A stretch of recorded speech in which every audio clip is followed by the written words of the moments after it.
Halo kawan-kawan semua, para pendengar Mirengaken Channel. Semoga kalian sehat-sehat selalu dan selamat mendengarkan. Lina berdiri di tepi jembatan tua, menatap air sungai yang mengalir deras di bawahnya. Hatinya bergemuruh dengan rasa sakit yang sulit diungkapkan. Semua mimpi indah yang dulu mereka rajut bersama Aryo, kini terancam hancur lebur oleh penolakan keluarganya. Aryo dan Lina bertemu saat kuliah di jurusan sastra. Mereka sama-sama pemimpi, dengan hati yang penuh dengan keinginan untuk mencintai dan dicintai. Namun, Lina berasal dari keluarga konservatif yang menjunjung tinggi status sosial dan nama baik keluarga. Sementara Aryo, meski cerdas dan baik hati, datang dari latar belakang yang sederhana dan penuh perjuangan. Lina, aku janji akan berjuang demi hubungan kita, kata Aryo suatu malam saat mereka duduk di taman kampus yang sepi. Tapi janji itu terasa berat di tengah badai pertentangan yang menggerogoti hubungan mereka.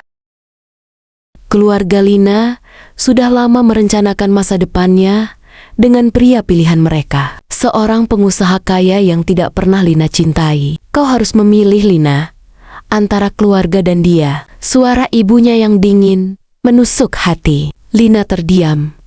Air mata mengalir tanpa bisa dibendung. Ia mencintai Aryo dengan segenap jiwa, tapi ia juga tak ingin mengecewakan orang tuanya. Sudah 2 minggu sejak Lina terakhir kali bertemu Aryo. Setelah percakapan terakhir dengan ibunya, Lina dikurung dalam rumah, dilarang pergi tanpa izin, bahkan ponselnya disita. Aku lakukan ini demi kebaikanmu, kata sang ibu sambil menutup pintu kamar Lina dari luar. Lina hanya bisa menatap langit dari balik jendela kamarnya yang dipenuhi teralis besi. Perasaannya terbelah antara cinta yang tumbuh dari ketulusan dan kewajiban yang ditanam sejak kecil. Sementara itu, Aryo tak tinggal diam. Ia mencoba menghubungi teman-teman Lina, menulis surat, bahkan datang diam-diam ke depan rumah Lina, hanya untuk memastikan bahwa dia baik-baik saja. Tapi semua usahanya mentok di tembok dingin keluarga Lina. Akhirnya, Aryo menulis surat panjang untuk Lina. Ia menitipkannya pada Wiwin, sahabat karib Lina sejak SMA, yang masih bisa masuk ke rumah sebagai tamu keluarga. Isi surat itu, Lina, jika mencintaimu adalah sebuah kesalahan, maka biarkan aku memeluk kesalahan itu sampai akhir napasku. Aku tak meminta kau memilih antara aku atau keluargamu, karena aku tahu betapa berartinya mereka bagimu. Tapi, jika cinta kita layak diperjuangkan, temuilah aku di tempat kita biasa berbicara soal mimpi, di bangku taman di dekat danau itu. Hari Minggu, pukul 5 sore. Aku akan menunggumu. Tak peduli kau datang atau tidak, Aryo. Hari Minggu datang, langit mendung, dan udara dingin menusuk tulang. Jam dinding di kamar Lina menunjukkan jam 4:40. Wiwin sudah membantunya mengambilkan surat itu dan berjanji akan membantu jika Lina ingin pergi. Kalau kau tidak pergi, Aryo akan menganggap kau menyerah. Padahal aku tahu kau tidak pernah mau menyerah, bisik Wiwin sambil membuka jendela belakang rumah. Lina melangkah pelan keluar dari rumahnya. Ia tak pernah merasa setakut ini, tapi ia tahu jika ia tak berani sekarang, maka cintanya dengan Aryo akan menghilang selamanya. Aryo duduk di bangku taman dengan jas hitam lusuhnya, menatap danau yang mulai berkabut. Saat jarum jam melewati pukul 5, ia menghela napas dalam. Tapi sebelum ia sempat berdiri, suara langkah pelan terdengar dari belakang. Aryo menoleh. Di sanalah Lina berdiri, dengan mata sembab, rambut acak-acakan, dan napas tersengal. Tapi matanya bersinar, seolah baru saja menemukan kembali sebagian jiwanya yang hilang. Lina, Gumang, Aryo liri, mereka saling mendekat, dan dalam diam, pelukan mereka menyatu Namun kebahagiaan itu tak lama. Tiba-tiba, suara klakson mobil meraung. Dari arah jalan, sebuah mobil hitam berhenti. Dan dari dalam mobil, keluar ayah Lina. Marah dan berteriak, "Masuk ke mobil, sekarang kau mempermalukan keluarga." Lina terpaku. Tubuhnya gemetar. Aryo berdiri di depan Lina, mencoba menahan amarah yang mendidih. "Pak, saya mencintai Lina, bukan untuk mempermalukan, tapi untuk membahagiakan." Ayah Lina mendorong Aryo dengan kasar. "Kau bukan siapa-siapa, bahkan menatap mata anakku pun kau tak pantas." Tangis Lina pecah. "Ayah, cukup. Aku mencintainya. Bukan karena dia kaya atau punya nama, tapi karena dia mencintaiku apa adanya." Namun keputusan tetap tak berpihak pada mereka. Lina ditarik paksa pulang malam itu. Setelah itu, ia dikirim keluar kota untuk tinggal bersama bibinya, dijauhkan dari semua akses ke Aryo. Aryo jatuh sakit seminggu kemudian. Tubuhnya lemah, batuk-batuk, dan kehilangan semangat. Ia berhenti mengajar dan mengurung diri. Setiap malam, ia membaca ulang surat yang ia tulis untuk Lina. Bertanya-tanya, apakah semua perjuangan ini akan sia-sia? Sampai suatu hari, sebuah paket datang ke alamat Aryo. Di dalamnya ada surat, kalung pemberian Aryo yang dulu. Lina simpan dan selembar tiket bus menuju kota tempat Lina dikirimkan. Surat itu hanya bertuliskan, "Aryo, kalau kau masih ingin memperjuangkan hubungan kita, datanglah. Aku siap menghadapi semuanya. Lina." Aryo memandangi tiket bus itu lama sekali. Tangannya gemetar, tapi tekadnya bulat. Di tengah tubuh yang masih belum pulih benar dari sakitnya, ia memutuskan untuk berangkat. Perjalanan menuju kota, tempat Lina tinggal, memakan waktu 9 jam. Aryo duduk di bangku belakang bus, menatap jendela yang dibasahi hujan. Setiap kilometer yang dilewati, seperti membawa ingatan akan semua kenangan yang mereka bagi. Tertawa di ruang perpustakaan, mencuri waktu untuk bertemu diam-diam, dan malam saat mereka hampir menyerah. Setiba di terminal, Aryo turun dengan langkah lemah, namun pasti. Di sana, Lina sudah menunggu. Ia mengenakan baju putih sederhana, dan wajahnya bersinar meski matanya sembab. Tanpa kata, mereka berpelukan erat di tengah deru kendaraan dan hiruk-pikuk terminal. Lina mengajak Aryo ke tempat tinggalnya. Rumah bibinya yang hangat dan sederhana. Bibi Rika, wanita paruh baya yang lembut dan berpikiran terbuka, menyambut Aryo dengan senyum ramah. "Aku tahu siapa kamu, Aryo.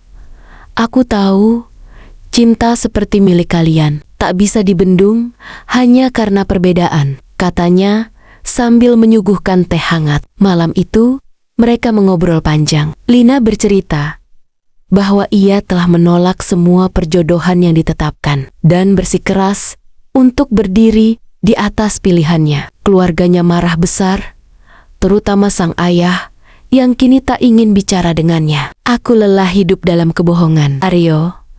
Aku ingin hidup sebagai aku yang memilih cintaku sendiri," katanya dengan mata berkaca-kaca. Aryo menggenggam tangannya. "Kalau kau mau berjalan bersamaku, meski di jalan yang paling gelap sekalipun, aku akan tetap menggenggam tanganmu."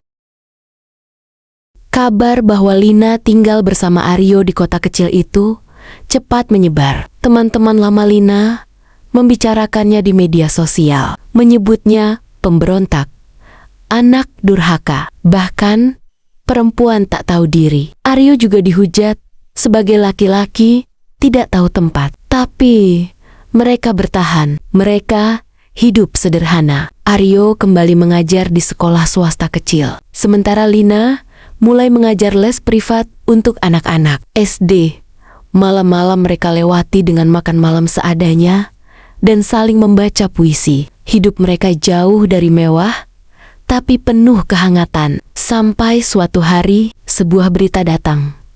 Ibu Lina jatuh sakit dan dirawat di rumah sakit. Lina galau. Ia belum bicara dengan keluarganya sejak pergi, tapi ia tahu bagaimanapun Itu ibunya. Aryo menatap Lina dan berkata, "Kalau kau ingin pulang, aku akan mengantarmu. Tapi jangan pulang dengan rasa takut. Pulanglah dengan kebenaran." Lina pun pulang untuk menjenguk ibunya. Ia datang ke rumah sakit dengan Aryo. Dan suasana pun menjadi sangat tegang. Sang ayah yang melihat Aryo langsung berdiri dan menghardiknya. "Kau masih berani datang ke sini?" Lina berdiri di hadapan ayahnya. Aryo tidak datang untuk membuat kekacauan. Dia datang karena aku datang. Dan aku datang karena aku anak ibu. Ibunya menangis melihat pertengkaran itu. Dengan suara lirih, ia berkata, "Sudahlah, cukup. Kalau kau bahagia dengan dia, ibu hanya ingin kau bahagia." Kata-kata sang ibu seperti celah pertama dari dinding yang selama ini mereka hantam tanpa henti. Sang ayah masih keras, tapi untuk pertama kalinya tidak mengusir mereka. Lina menemani ibunya sampai pulih. Dalam minggu-minggu itu, sang ibu mulai mengenal sisi lain Aryo. Sopan, cerdas, dan sangat menghormati Lina.